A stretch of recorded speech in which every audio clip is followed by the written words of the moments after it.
Did you know that parents who have their own mental health challenges may have more difficult providing care for their children compared to parents who describe their mental health as good? Wow. We are parents. And by the way, as we discuss about parenting, at times it looks like I'm giving you pressure on how to take care of young ones. And this is the month that we said we are focusing on you as a parent, you as a parent. You could be a parent of a young one, a parent of an adult, actually a parent of kids that left the nests. You could be a grandma to that child.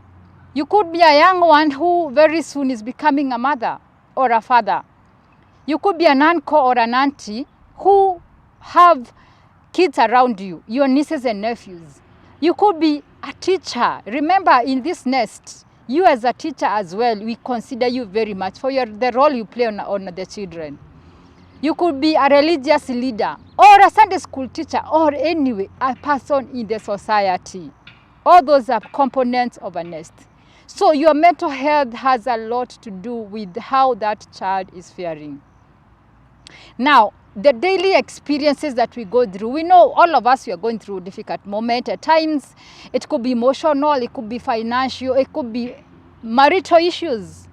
And so today, I want us to address other experiences, the experiences that stabilizes a mental health of a parent or a nester. Now, we must admit that life at times doesn't go the way we plan. And at times, as a parent, you could have structured so well, but then as time goes by, you realize that things are not turning up the way you want. And so the way you handle those daily experiences has a lot to do with the way you parent. Remember, you are a human being. Before you became a parent, you are a human being. You have emotions. You will have a way of feeling things that are happening. Maybe you are there, you are a father, you are working hard. The finances are not working out. And so at times you can feel depressed.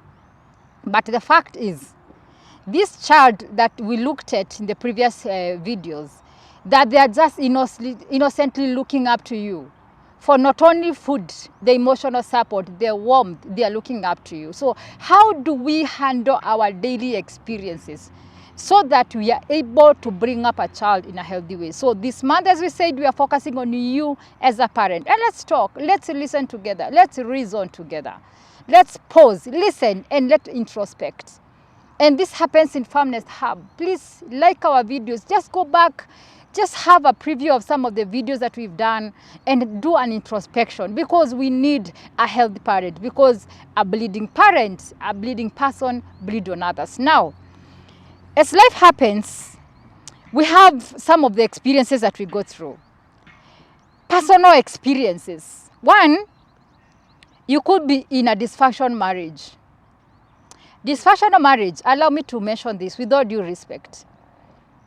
I know everyone, as people get married, everyone looks up and looks forward to a bliss, the marriage that as the Lord wanted from the beginning. But then things do happen at times. And you find yourself, you have quarrels with your partner. At times, if you come from some of the places we come from, you name the children from this other side. You name the children from your husband or your wife's side. And at times, your quarrels can bring issues to these children. There are things that maybe you have disagreement with your partner. The way you address your partner, the way you talk against each other affects your children. The way you handle, in case you have an issue in this dysfunctional marriage, remember you have the children in that nest. The environment that you bring them up in could be one of those that we saw in the previous video. Now, when the children walk and observe, remember we've always said in these shows that the way the kids grow, they observe more. Is your house full of tension? Do you make noise? Do you talk? Do you shout at your partner? Do you make your partners wonder, now because mommy is coming, now because daddy is coming, the house will be unfavorable for us? It hurts me when I hear some of the kids talk about the way they have developed some of the diseases because they feel anxious when their parents are together. They wish one of you could go away. It's very unfortunate because you don't consider your children. I want to challenge every person in a marital system. Please sort your issues away from your children. I know at times you say you're in love and so you will quarrel and tomorrow you laugh and walk together holding hands. But the causes, the defects that you put on your children are permanent. There are people who are grown up. There are people who are mature. They are struggling in their lives because of their childhood experiences. Kindly let your kids be away from your quarrels. Because whatever they're observing, the wounds that you are causing, the deformities that you are causing, they are going to affect them and they will not become resilient in their generation. We are raising a resilient generation in this platform, and so kindly have a way of resolving the issues as a marital system. Let us respect these children. Let us grow them up. Let us provide a nest that is conducive for them. They just came as a result of our blessings. You prayed for them. They found themselves in your lives anyway. But so we need to know that dysfunctional marriage is affecting these children. And so let's look forward, like this video, share with a partner, share with someone, have a way of solving these issues. There are therapists all over. You can go to my inbox. Let's talk, let's reason together. Let's have a conflict solving mechanism so that we are able to be together in a better way and you are able to raise up children in a conducive environment. The next point I want us to talk is about a widowed parent. I must admit and say that no one gets married to lose a spouse through death and also separation or divorce.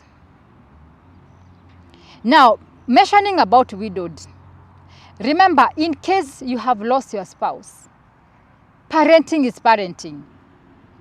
You are wounded, you are grieving your partner. But now when it comes to parenting, you are expected to raise this child or children. Now I want to take you back and address an issue. Did you know that the children are also supposed to grieve their parents? There is an assumption that kids don't know what is happening. It hurts me when I realize there are kids who lose their spouses and they are told not to go to school that one day and they go back to school after the burial. How have you supported your children when they lost their mother or their father? And you, the parents, how did you handle that? Did you go through a loss and grief session so that you become stable emotionally? Remember, it is mental health. How are you negotiating the loss of your partner?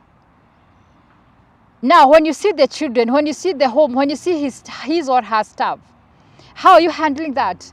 Have you been able to go through some loss and grief sessions so that you are able to support your child through it? Remember, you cannot pause your grief to support the children. You need yourself to be healthy. So, people ignore the role of loss and grief in parenting. You can only parent a healthy child if you are healthy yourself as a parent. So kindly let's go back to the basics.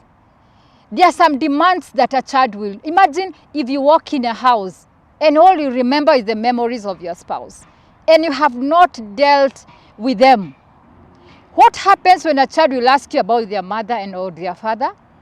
Maybe they have some questions. They remember, maybe they have some unfinished business and they're in pain, emotional pain. Now, if you're not stable emotionally, you will start crying together with your children. Please take care of yourself. If you're there, you've been widowed, you lost your spouse through death, kindly, you need to know that kids also need to go walk through the journey. As they walk through the journey, you need to be the person who has taken care of yourself first. Please, if you're in that category as well, let us talk, reach out. There's a number there, just reach out. go to the YouTube. Let's discuss these issues, because it is some special challenges that can distract your mental health, and it can distract the parenting in your generation. We are there out there to raise a resilient generation, but loss and grief can literally stop and distract this resilient raising of this child. Now, we are here to talk about another category of people who are parenting alone. You could be parenting alone because things happened, you got a baby, and the spouse in one way or the other, maybe they left, maybe you are married and they left, maybe you are not married but you got a child, maybe your spouse walked out, but you are parenting alone. You need to know that you cannot be a father and a mother at the same time. Some people are still in pain because of betrayal they went through. Some people, when you see your children, you remember their father. You remember the betrayal. Maybe some of you are not even able to love your kids because you remember the circumstances where you found yourself and conceived these babies, and you feel a lot of pain. These children are very innocent. Let us have a way of discussing and having an introspection. For you to be able to raise that child as a single parent, you need to have accepted your fate. Yes, things never went the way you wanted. You found yourself, mambo ili happen. But then, how do you separate the circumstances in these children? It only comes when you go to what we call serenity prayer. God grant me the serenity to accept things that I cannot change, courage to change what I can, but wisdom to know the difference. I want to challenge you to accept your fate. Work on your accepting your fate. Accept that things happen, but you are a parent. You need to be self-aware and work on your mental health. Work on the betrayal part. Work on the rejection. Work on anything else so that you are able to be a perfect parent for these children. Providing what you are able to provide, and also accepting what you are not able to provide, and working in a better way. There is another category of challenges that people find themselves in. We call it blended parenting. Now, by the fact that you don't have a spouse, maybe you lost your spouse through death, or you are single, divorce or separation, and then you found yourself getting married to another person. In any way, one or both of the parents to become step to these children. Now, blended setup has their own challenges. I want to pose a question. I know as a parent you'll say, I'm looking for someone, I want to have a spouse, I want to get a father for these children. I want to let you know that your individual mental health matters a lot, more than anything else. Now, how did you find yourself in that space? Did you prepare your children? Did you even have time for your spouse to blend with your children? Did you do the same to her or his children? Now, do you know that these kids also are grieving in a way? Do you know that this is a whole new experience to these kids? I want to challenge you, if you are out there, you need to set up yourself. How well are you faring on as a blended setup? Have you made this nest as a blended nester? Have you made this nest a conducive place for your children? Did you have some factors to consider?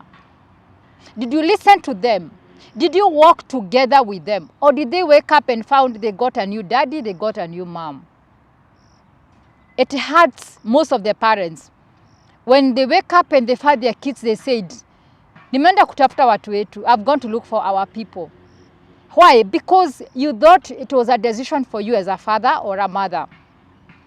It is so possible, it is very possible for you to walk together with these children. If you walk with them, let them know that this is a journey for all of us.